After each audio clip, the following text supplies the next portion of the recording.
everybody, it's Bill Cecil again with your tip of the day. Hey, today's tip is to be sure to display students' projects at conference times. Throughout the year, I know most teachers have conferences with parents at least twice a year. This is a great time to have projects displayed somewhere, either in your classroom or better yet, out in the hallway. Because if it's out in the hallway, it gives them something to look at while they're waiting for the conference that you're in to end, so that they're not trying to rush into the room. It gives them something to do while they're waiting for their turn.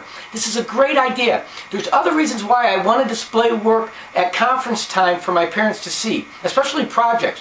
It's great because it gives students an incentive before they even get started. If I let them know that their parents are going to see this at conference time. And I tell my kids, not only are your parents going to see your project, but they're going to see everybody else's project as well. And they're going to see how well your project stacks up to other kids' projects. So you want to make sure to give your best effort. I'm setting you up for success by telling you this now, so that you don't come in with a project that you rush through and then you're embarrassed when it's out there in the hallway for your parents to see stacked up to some of the other great work. So I'm telling you now, before you even begin, to give your best effort, because your parents, as well as everybody else in the school, is going to see this. It's a great motivator, believe me.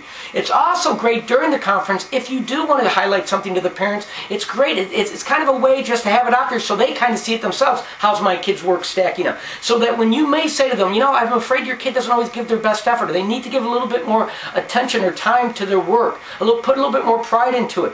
They can actually see what you're talking about out there in the hallway. Results don't lie. The projects don't lie. It's a great way for parents to kind of get a sense. You'll be amazed how many times parents will go out there with their kids and say, you know, this looks really good, but it doesn't look as, you know, it could be a little bit better. It looks like you rushed a little bit. Or, wow, look at your work. I'm so proud of you. So I tell them it's going to go one of those two ways. I want it to be where your parents are so proud of your work. So I tell them up front. I don't surprise them with it, but I do set up my projects so that they get done in time, so I can grade them and get them out there in the hallway in time for parents to see them during projects or during conference times. It will motivate your kids to give their best. It will give you more to talk about at the conference. It gives an example not only of their work, but all the kids' work. Hey, it's a great thing to do. Make sure you do it. Sometimes we get so wrapped up in our projects or in our calendar that we forget to synchronize the two. If you can get your projects synchronized with your conference times and they're out there in the hallway or displayed somewhere for your parents to see it, it will make a difference. Hey, give this a shot. And remember, best year ever. You have the power to make it happen.